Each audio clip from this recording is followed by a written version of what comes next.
Assalamualaikum warahmatullahi wabarakatuh. Sekarang kita masuk kepada tajuk zihar. Okey, zihar dari segi bahasa dia dipetik daripada perkataan bahasa Arab iaitu az-zahru yang bermaksud belakang.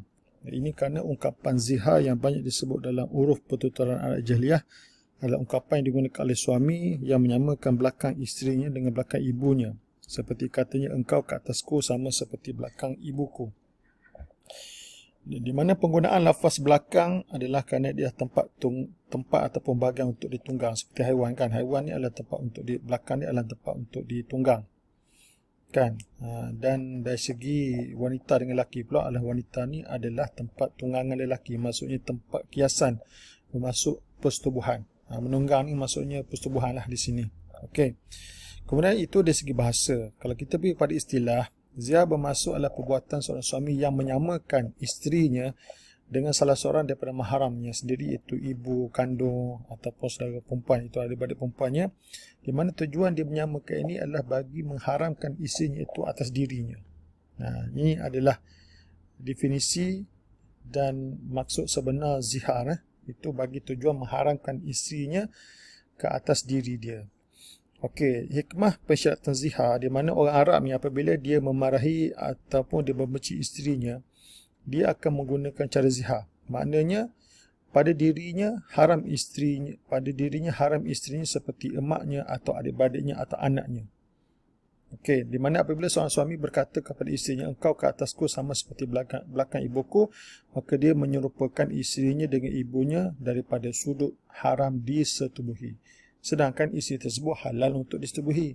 Maka semana kita tahu seorang lelaki dia tidak boleh ataupun haram menyetubuhi isteri dia, adik-beradik dia, anak perempuannya, maka apabila dia bercakap begitu, seolah-olahnya dia telah mengharamkan isterinya itu ke atas dirinya. Maksudnya haram dari segi pergaulan. Sedangkan kita tahu suami isteri halal untuk melakukan persetubuhan. Okey, jadi kalau ikutnya zihar adalah salah satu daripada betul-betul talak lah pada zaman jahiliyah, di mana orang Arab Jahiliyah melafazkan zihar ke atas isterinya bagi tujuan menceraikan isterinya dan pada masa sama mengekalkan ikatan perkahwinan kan, bagi menghalang isteri tersebut dari berkahwin dengan lelaki yang lain. Di mana isteri yang berzihar seperti digantung tidak bertali, dia tidak dilayan dengan sepatutnya sebagai isteri dan yang ada suami, dan juga sebagai wanita yang tidak ada suami, maksudnya sama seperti lebih kurang macam ilak jugalah, maksudnya digantung tidak bertali. Kalau ilak sebut tidak mahu setubuh. Kalau zihar ni dia menggunakan bahasa kiasan, mengharapkan isteri pada mengharapkan isterinya atas diri dia. Di mana zihar pada zaman jahiliyah merupakan salah satu cara menghina seorang wanita dan merendahkan kedudukannya. Namun Islam memberikan zihar satu tanggapan sendiri dan menentukan beberapa hukum hakam yang lain. Okey, di mana hukum zihar ni, di mana para ulama sepakat mengatakan bahawa perbuatan zihar adalah haram dan salah satu daripada dosa-dosa besar, di mana dalilnya Allah SWT menyatakan pelaku zihar ini melakukan perkara mungkar dan dosa pendustaan. Firman Allah SWT dalam surah Al-Mujadalah, A'udzubillahi minasyaitanirrajim, wa innahum layaquluna munkaran minal qawli wa zura wa innallaha la'afuwun ghafur. Dan sesungguhnya mereka dengan melakukan demikian memperkatakan satu perkara yang mungkar dan dusta. Okey, di mana lafaz zihar ni dia ada dua, sama ada sorih ataupun kinayah. Okey, kalau lafaz sorih ni maknanya adalah lafaz yang tidak boleh diandalkan sebarang makna yang lain lah, melainkan masuk zihar. Contohnya suami berkata kepada isterinya, kamu ke atas aku sama seperti belakang ibuku, atau kamu di sisi aku sama seperti belakang ibuku, atau kamu padaku sama seperti belakang ibuku.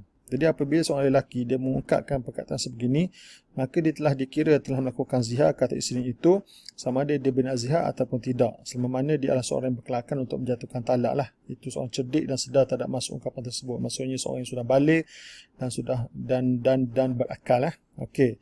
Kalau kinayah pula, ungkapan yang boleh ditafsirkan masuk zihar dan bukan zihar. Contohnya dia kata pada isterinya, kamu kata aku sama seperti ibuku dan adik perempuanku, dan kamu di sisiku sama seperti ibuku dan adik perempuanku.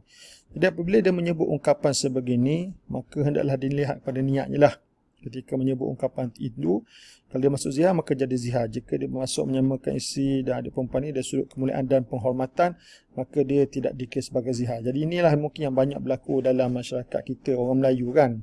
Jadi biasanya orang Melayu kalau dia bergaduh sama isteri, dia tidak akan cakap, kamu kata aku sama seperti belakang ibuku. Tapi kalau dalam keadaan baik, mesra, dia kata kamu ni macam mak aku, macam adik-beradik aku dari segi maksudnya rajin kan, rajin dan begitulah contohnya kan. Jadi kalau dah dia, sebab zihar ni kita tahu dia biasa memang masuk dalam bab talak, bab cerai, maksudnya bab pergaduhan. Tapi jarang kita dengar orang Melayu cakap macam ni lah. Kalau bergaduh, dia kata engkau ni kata saku sama seperti belakang ibuku, masa bergaduh lah. Dia takkan cakap masa tu. Memang rasanya orang Melayu tidak akan cakap macam tu.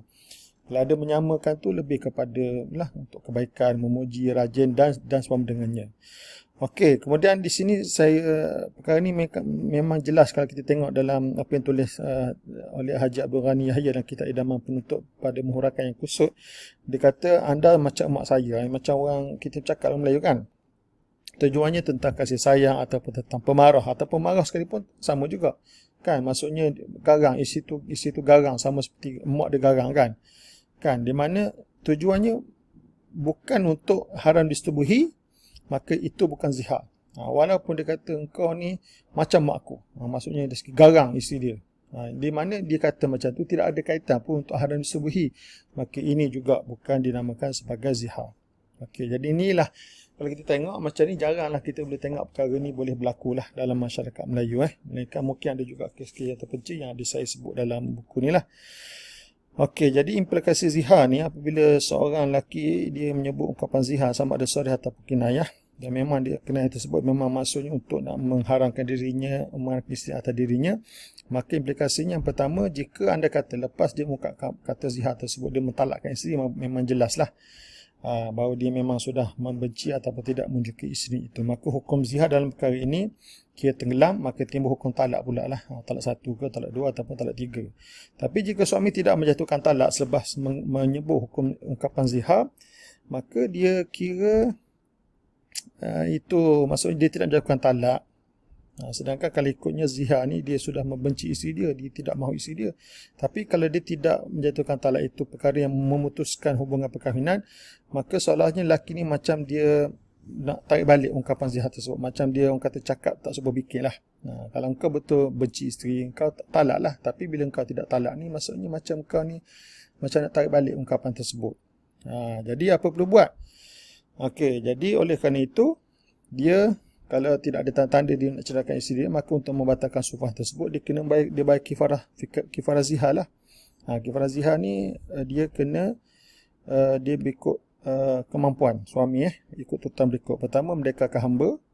Kalau tak mampu seperti sekarang ni, puasa 2 bulan berturut-turut. Kalau tak mampu juga puasa bulan berturut-turut kerana sakit ataupun tua, hendaklah diberi makan kepada 60 orang fakir miskin, seorang secupak makan asasi di sebuah negara. Kalau kita ni beras lah. Jadi inilah hukum zihar secara umumnya, dan perkara ini memang disebutlah dalam surah Al-Mujadalah ayat 3 dan 4. Dan juga hadis yang panjang lah. Hadis yang diriwayatkan oleh Imam Tirmizi. Okey. Jadi di sini ada, okey, kalau seorang lelaki dia kata kamu ni haram atas aku, gitu je. Anti alayya haram. Jadi macam mana kedudukan kalau dia cakap engkau ni haram atas aku? Jadi kalau menurut mazhab Syafi'i, hukum ungkapan ini bergantung pada niat lah dan tujuan dia diungkapkan. Jika dia niat talak, jatuh 1 talak. Jika dia berniat 3 talak, jatuh 3 talak. Jika dia berniat zihar, jadi hukum zihar. Dan jika dia hanya berniat sumpah seumum saja, sumpah yamin kan, wajib dia membayar kifarat yamin. Kalau dia tidak ada niat sesuatu, wajib atasnya juga menyempurnakan kifarat zihar. Kifarat sumpah. Okey, sini ada satu kes zihar yang dicatatkan di Tawar Sabah. Jadi mungkin saudara boleh tengoklah dalam buku ni nota kita, dan mungkin dalam buku yang sudah siap dicetak nanti insya-Allah. Nanti kita tengoklah, boleh baca sendiri kes zihar tersebutlah. Ini menarik, sila baca dalam buku nota ni. Itu saja. Assalamualaikum warahmatullahi wabarakatuh. Jumpa lagi kepada tajuk yang berikutnya, itu li'an.